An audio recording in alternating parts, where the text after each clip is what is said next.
It's Rosie in the Rockies here on YouTube and also on Instagram. It's been 2 months since my last video. I've been busy with work, including lots of work travel. We also went to Denver for 4 days at the start of May for my 39th birthday, and both my kids are preparing for end of school year next week. So while I've had a good amount of stitching time and I have lots of progress to share with you in this video, I haven't had a spare moment when the house was quiet so that I could sit down and film. So you're getting 2 months worth of stitching for April and May 2025 in this video. This summer and next fall should be calmer, and I'll hopefully be back to monthly Flosstube updates and maybe some hiking videos too, starting next month. In this video, I have quite a bit to share. I have 2 finishes, a new start, progress on 4 whips, and then at the end of the video, I'll share some stitchy related birthday gifts and birthday haul. And I will link everyone and everything I mention in this video in the description box below. Before I get started on the finishes, start, and whips, I wanted to briefly mention an update on Stitching from Stash 2025. I will link my video about it below if you haven't heard of this before. My quick update is that I've continued to only stitch from stash so far this year. It's been really good for me to be able to focus on what's in my stash rather than starting new things constantly, and then the things I purchased years ago don't get any work. So I've really been enjoying it. We have a hashtag on Instagram. I also love following others' progress through that hashtag. And it's inspirational to watch your progress as well. So if you haven't yet joined us, but you'd like to, please check out my other video that explains what Stitching from Stash is. It's not as rigid as the name sounds, and feel free to join us. All right, let's get started with my finishes. My first finish is Dimensions Butterfly Forest using all of the kit materials. I started this in April 2024. Here's a picture of where it was at the end of 2024. And this past January 2025, Sophia's Stitching Love here on Flosstube and Instagram, and I decided to stitch on it every Tuesday. Sophia's using CXC threads and some, I don't know if it's sparkly thread or blending filament, so hers looks quite different, also beautiful. And I have been picking it up every single Tuesday until the end of March. Here's a photo of where it was when I last shared it on Flosstube at the end of March. And then something happened to me in April where I just didn't want to put it down. So I kept picking it up and then working on it for 2 days and then 3 days. And then instead of stitching on it only on Tuesday, it was Tuesday and Wednesday, and then Tuesday through Friday. So this month in May, I actually finished it.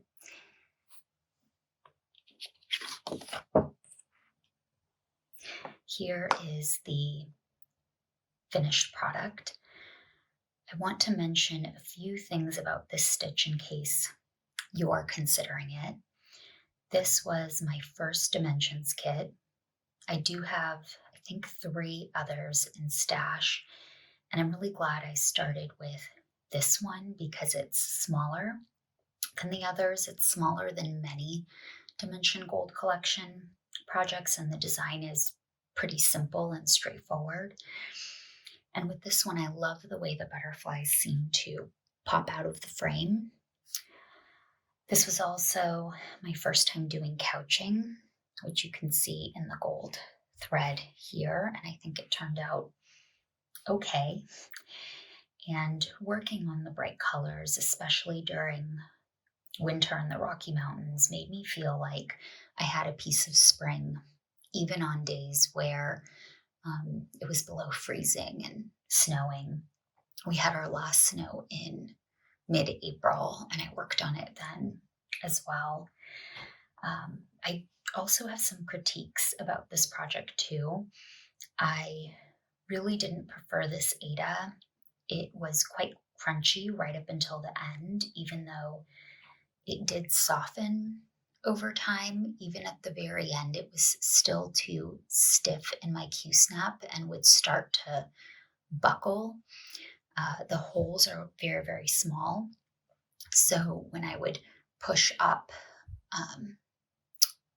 through the Ada with my needle, and I tried many different needles, it would kind of create this buckling, and then I had to keep adjusting it in the Q-snap. I also did initially follow the instructions and stitch 3 strands where it called for down here in a few places, and then decided I didn't like that. So anywhere it called for 3 strands, I only stitched 2. And then I didn't include any of the French knots. There are tons of them in this pattern, and I just felt like this pattern is already a little dated. It reminds me of the 90s, and I didn't want to age it further with French knots, and then decided that the little girl I'm stitching this for isn't going to know the difference, so I left them out. Overall, I'm really glad I did it. I like having a full coverage piece, and I do want to start another one of my Dimensions kits now because I don't have any other full coverage whips, but none of the other 3 designs have called to me yet. So I'll start one when it starts telling me it needs to be started. Does anyone else anthropomorphize their stitching and think that their stitching talks to them or calls to them? Anyhow, I'm glad it's done, and I will be looking for a frame for it in the coming months. The little girl it's for is turning 10 in November. This will be part of her birthday gift, so I have some time before it needs to be FFO'd, but I will share it when I do frame it. My second finish is Mirabilia's Australian Dragon. I don't have a cover photo to show you because this was the Australian Mirabilia 2018 Retreat free pattern that was later put on the Mira Mira on the Wall Facebook group, distributed, and there wasn't a cover photo, it was just the chart. I'm not on Facebook anymore, so I don't know if it's still available, so I'm not going to put the pattern up here. But here are some Instagram photos of how different people stitched it. Also, Kristen from Your Average Cross Stitcher here on Flosstube and also on Instagram is working on this piece. I started mine in September 2024 when I was experiencing a serious case of startitis and only stitched 1 wing. Here's what it looked like at the end of 2024. And then for some reason, I put it away and didn't pick it up again. This past April, so last month, I decided I'd like for it to be my Mira May piece. And so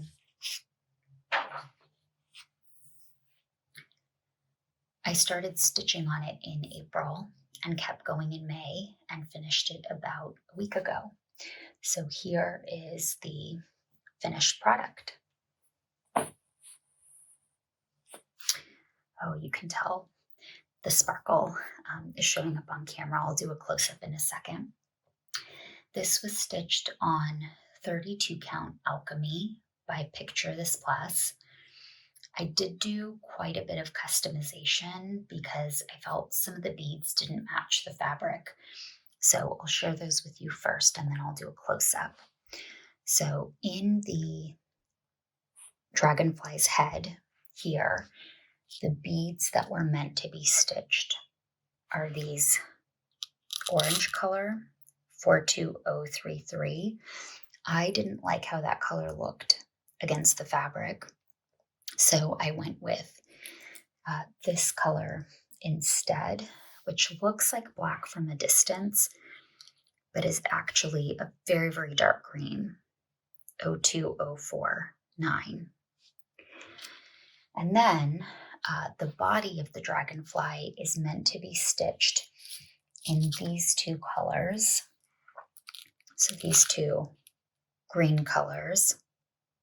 And I did initially stitch it with those two colors as the entirety of the body, but it felt like they clashed. They didn't match the fabric to me. So then I ripped all of them out, put them back in the bead packs, and instead used the three colors that are in the wings. So these three colors. And what I attempted to do was, because the darkest teal was already in the top parts of the wings, I decided to frame the dragonfly's body. And then the medium teal color, I added kind of on the middle and then the outside of the dragonfly. And then the most translucent color was in the very center. And I prefer that look much more. So here is a close-up. Oh yeah, you can really see the sparkle here.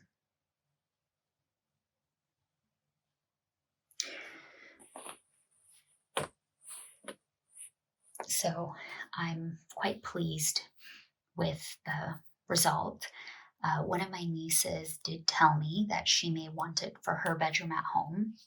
So I'm not going to frame it yet. I'm just going to store it with my other many finishes that aren't FFOs yet. And when she comes to visit this summer, if she wants it, we'll go pick a frame together and I'll pin and lace and frame it for her. And then if she doesn't want it, I'll add it to my Mira room, which is a like our guest bedroom, my office, and also my craft space, although my kids occasionally take it over to build massive Lego in there as well. And my plan is to FFO a couple of the mirrors I finished last year and in prior years. Maybe I'll include this one if my niece doesn't want it. And then when I stitch future mirrors, because I always have at least one on the go, I'll put them up in that room. It's my lady space because I don't have a she shed. Okay. Next, a new start for my birthday. I turned 39 on May 1st, and a few days before that, I decided I wanted to start Sarah Rinder by Hands Across the Sea samplers. This is an exclusive chart with Needle in a Haystack in Northern California. I believe they still have it in stock, though you may want to call them to confirm if you're interested in this chart. I first saw this on Burn Stitches, Bernadette's YouTube channel, and I just fell in love with it. I spent about 5 days working on it right before my birthday and then right after. And here is what it looks like so far. Actually, I'm going to put the booklet next to it so I can point out a few things. I'm stitching it on called for Lakeside linen in vintage maple sugar 40 count with all called for DMC. You might notice that I started in the center instead of in the top left corner the way I typically do with samplers. So if you look at the chart, I've stitched the left portion of the bird bath. So this little leaf here is right there. Here's the bird's head that is drinking water here. And initially I thought I would stitch the entire pattern, but then I was scrolling on Instagram and saw this photo by, I think her name is Anna Stitch or Anna Stitch. I'll pop her on the screen and in the description box. And seeing her design made me think that maybe I wanted to frame it in a plate frame with only the center of the design. So all the leaves and kind of green curlicues and the bird bath instead of stitching the entire piece. So I decided that I don't need to make a decision about that now. I'll stitch the center first. And then once that's done, if it feels incomplete to me, I'll do the entire border and like these bouquets and these smaller floral motifs and a verse as well. This is a very easy stitch for any stitch, but especially for hats design. There's quite a bit of block stitching. Gosh, the lighting. Sorry about that. It's going to rain soon, but you can see all that block stitching, which you don't often get in hats patterns. And there haven't been very many color changes so far. So if you're intimidated by hats, you might consider starting with this one. I'm very happy with it so far, and I think it'll be a pretty quick stitch since I stitched maybe the first third of the bird bath in only 5 days. And once the bird bath and birds are done, these little leaves and vines won't take very long at all. So I hope to finish it before my birthday on May 1st next year, and I am really happy with this start. Okay, now let's talk about the 4 whips that I worked on in the last 2 months. I have a lot of progress to share. I'll start with Twisted Band Sampler by Northern Expression Needlework. I bought the PDF, so I don't have a cover photo. I'll insert a picture of that, followed by a picture of my color conversion. The last time I shared this at the end of March, I had finished band 9 of 17, which marks the halfway point of the piece. And I think I shared in my last video that my interest in this whip was starting to go down, not because there's anything wrong with it, but because I was focused on other whips and having lots of fun with them. But then I stitched an entire band in April and another one in May, and I'm fully attached to this project again. So here it is now. There you go. I'm able to get the whole piece in the screen now, just barely. This is stitched on 28 count Stonewashed by Seraphim Fabric. It is a very loose weave. If I had stitched this on Lugana, I think the stitches would look more even, but this is what I had in stash and I liked the color, so I'm not really focused on whether the stitches look good or not. This is a learning project. I'm doing specialty stitches for the first time. I'm experimenting with the tension as I learn the stitches. So I'm less focused on how the piece looks and more on how it feels to work on it. I will tell you, okay, I have the instructions next to me. Band 10, which is this baby blue band, has satin stitches, satin stitch diamonds, vertical and horizontal, and then something called the Tide Windmill stitch, and it's definitely my favorite band of the entire piece. I think it's so pretty. And then obviously band 11 is just cross stitches, and then I did start the tiniest start on band 12, you can see here, but then got distracted by other things.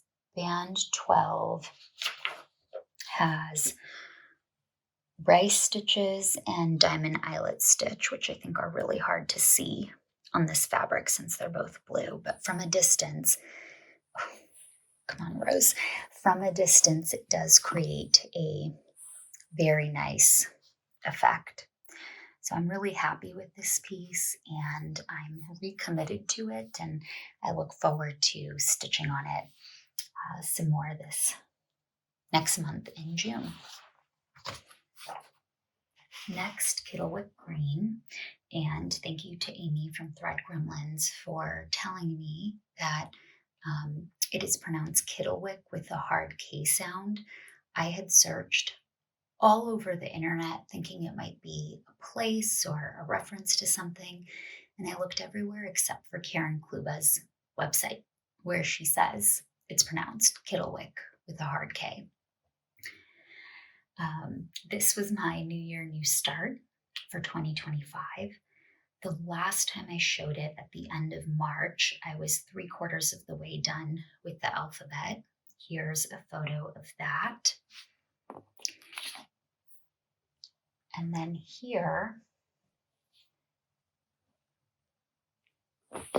it is now. I'll do a close-up in a second. I finished the alphabet, so the bottom part and the little border underneath it, and then I started these smaller motifs, which let me show you those. So there are some, oh gosh, the lighting's horrible, I'm so sorry. There are some smaller motifs and then a tree motif. The alphabet is perfect. It looks like filigree. It seems so delicate, but it's very easy to stitch. There are lots of color changes in certain portions of the chart, like this little motif and some of the pinks and oranges in these two smaller borders that are under the alphabet. But that doesn't bother me. I'm having the best time stitching this. I'm using 40 count Mocha by Weeks Dye Works. I'm using all the called for Weeks threads. Lots of other people are also working on this, so I wrote them down so I could share with you. Amy from Thread Gremlins has got more than halfway across the bottom part. Tamra, Lit Cat Stitches on YouTube and Instagram, is also working on it. So are Erin at Hathaway Stitchers, Stitchy Kiwi Girl on Instagram, FFO'd just a portion of the chart, just one house and a tree and the very bottom border.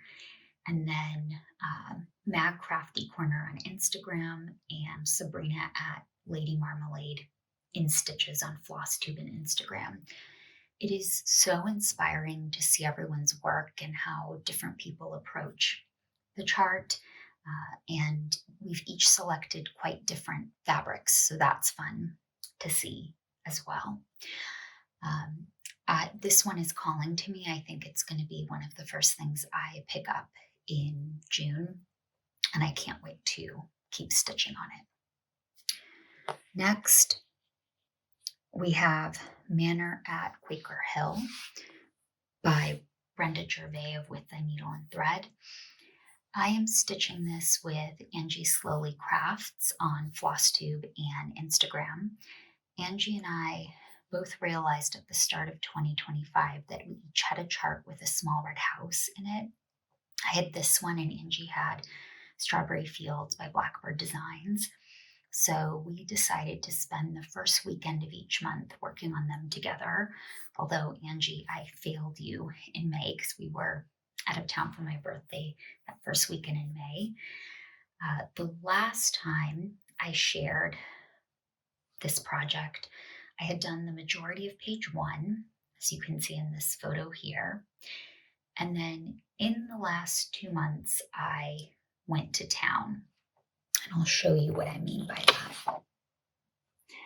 So here it is now.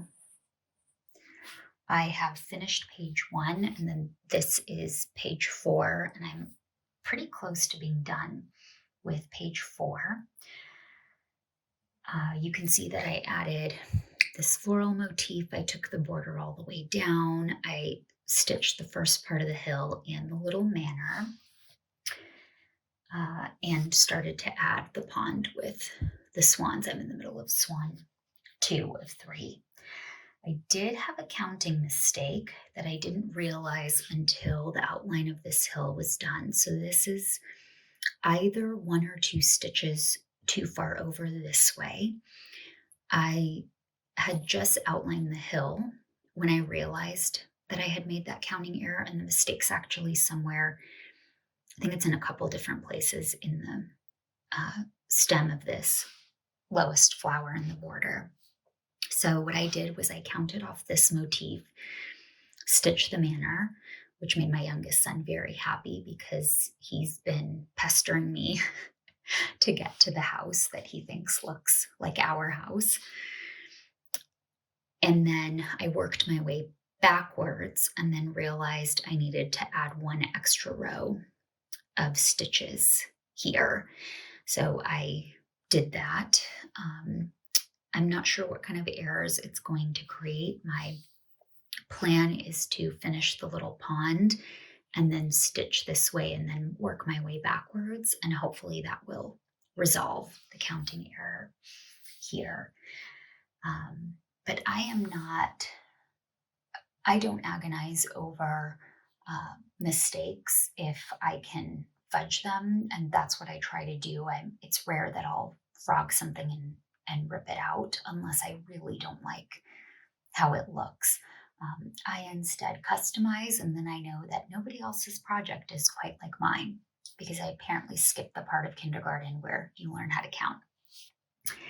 Anyhow, I am really loving this design. I also want to point out that I did not have I don't know if it's a Weeks color or a classic Colorworks color that is in the blue here and is also in the blue in these 2 birds. So instead, I just went into my stash and I pulled a kind of a silvery blue. I'm not sure if you can tell, that I felt like wouldn't clash with the rest of the chart, but still would provide a color contrast. So that's DMC 927. That's what I chose, and I'm quite happy with it. This project speaks to my 1990s beige and mauve living room in my mom's house when I was growing up. And it's also very soothing to stitch on. Working on these straight stitches was so fun because I was just watching TV and going to town. Didn't have to worry about counting. And I can't wait to keep working on this. And then we have Martha. In their recent video, Caroline from Thread Gremlins was talking about Martha as her frenemy, and they're in competition with each other like girls in junior high school. That really made me laugh. I like to think of Martha as my therapist. She's kind of judgmental, but she doesn't show it. And whenever I stitch on her, I feel less stressed out about work and the world. And so I leave my stitchy sessions with her very happy. This is what she looked like at the end of March.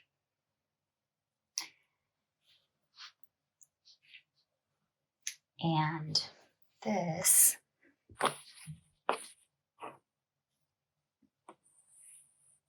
this is what she looks like now. I didn't get to spend as much time with Martha as I wanted. I feel like I skipped some of my therapy sessions with her. I got this floral motif in, which is just beautiful, and then just a couple of leaves on the bottom border. I am really enjoying her. Haley, the peregrine stitcher, just showed her on her Flosstube. Haley's almost done, and watching her video made me want to pull out Martha again. So I am going to spend the next few days working on her bottom border. Thank you, Haley, for the inspiration. I'm stitching this on 40 count tabby cat linen in Lollybrock, which is the called for, and all the called for DMCs.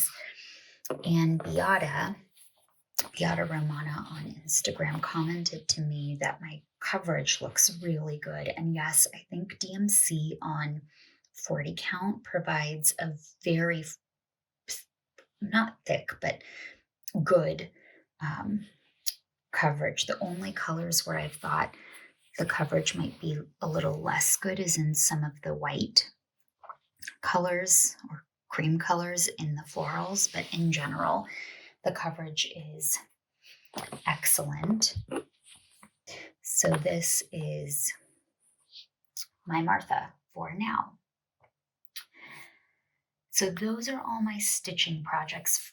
Plans for June. I'm going to be in Arizona for some work and some hiking relaxation. I feel very lucky that on that trip I'll finally get to visit the Attic Needlework, which I wanted to visit for a couple of years now. I'm really interested in that shop because they carry a lot of model stitches, particularly for many of the designers that I feel drawn toward. So they have a lot of Hands Across the Sea, they have a lot of Plum Street, they have a lot of Blackbird designs. So I can't wait to go and spend all of my money there. As far as stitching plans, I'm just going to go with my mood and enjoy my projects and see which ones call to me. I did a lot of planning and intentional stitching in the first part of the year related to gifts for others, which I enjoyed immensely, don't get me wrong, but I'll be glad this summer to just allow myself to stitch on whatever I feel like, whenever I feel like it. Okay, last but not least, let's talk about stitching acquisitions. I know some people are doing no buys and don't like haul. So if you don't want to see what I was gifted and what I purchased, here's your cue to click out of the video now. For those who are interested, I was gifted several charts as birthday gifts and then bought some charts and fabric for myself when I was in Denver for my birthday. My best friend and I went to a stitching shop, which is my nearest LNS. I'll link it below. And I won't separate out who gifted me what and what I purchased. Instead, I'll show you all the charts first and then all the fabrics. Okay, so a couple of charts I purchased and one I was gifted by Blackbird Designs. Am I going to be able to show all three of these? I don't know if that's any better, but I just turned an overhead light on. So I saw the Sweetbird Sings at in market releases and knew I needed to have it. I'm going to stitch it as an up and down project rather than a needle book. So excited to do that. I think I'll try to get to it at the end of this year, start of next year. I also have had come into my garden on my wish list since I started stitching. I just love that border. And then this is a loose feathers pattern, Strawberry Garden. I love plants, I love flowers, I love vines, and I like that this one looks like controlled chaos. And I think this one is something I'll start maybe later this fall. I have a long work trip planned and there aren't that many colors in this design. And here's a close-up of a portion of the chart. So very excited to have been gifted those and purchase one of them. I also, my friend spoiled me. When I saw this Elizabeth Stevenson as a Hats Queen of the May release for this year, I gasped and immediately texted my best friend who's also a stitcher. And then she somehow made it happen that it was gifted to me on my birthday. And several friends colluded. So I also got Marianne, how do you say it, diaper? Not sure. The Rose and the Giant Pear, Esther Pickford, and Mary Wigglesworth. I cannot wait to stitch these, starting with Elizabeth. I think I can't get over this chart, and the photos I've seen so far on Instagram of people who have started in the top left corner have just blown me away. I do think I'm going to change some of the colors in her. In this photo, she leans more orange, and I would like to have her more pink. So I'll have to pull DMCs and figure out how to adjust to make her a bit more pink. And then some other charts that have been on my wish list. Miss Julia D. Brown's portfolio. I can't wait to stitch both of them. Ann Dale, Big and Beautiful, which is a Shakespeare's Peddler design. Ink Circles, Turkish Delight, which a friend got for me on the secondhand market, I think. Mary Whedon by Hobby House Press, which I purchased when I purchased some fabrics. And then this was a gag gift. In my friend group, I am the one who hated the year 2020. Whenever someone in the group starts talking about the pandemic or 2020 in general, I tell them they're not allowed. And so they thought it was just hysterical that the floral motif here also says set your mind at ease and has the 2020 year in it. I told them I would stitch the flowers, but I would not stitch the words, and I would certainly not stitch the year. But, you know, my friends are going to buy me such beautiful charts. I think it's okay that they pick on me a little bit too. Okay. And last but not least, I bought some fabrics from Hobby House. This one is Down the Rabbit Hole by Tabby Cat. And it's a medium pink brown. It leans just slightly pink. This one is 40 Count Bee's Knees by Seraphim. I do love Seraphim. My hair's in it. I do love Seraphim fabrics, and here you can tell the difference that this one leans a little more pink, this one a little more yellow, but they're both great neutrals for samplers. And this is 40 Count Mushroom Linen by Extrude Designs. This is my first Extrude Designs linen. It is so soft, and it's a little bit wild for me, but I think I have a couple of Mirabilias in mind that might be a good fit for it, where I could stitch them smaller than typical. Or there are a couple of things that look like reproduction samplers that I have in stash that I think could be a good fit. So that's everything I've acquired. If you've made it this far, thank you so much for watching. I hope that June brings you a very peaceful month of summer full of stitching and joy and time with your loved ones. Of course, I obviously also hope everyone is safe and has good health this summer. And I will be back at the end of June with an update on my stitching progress and my visit to the attic. Have a great June. Goodbye, everyone.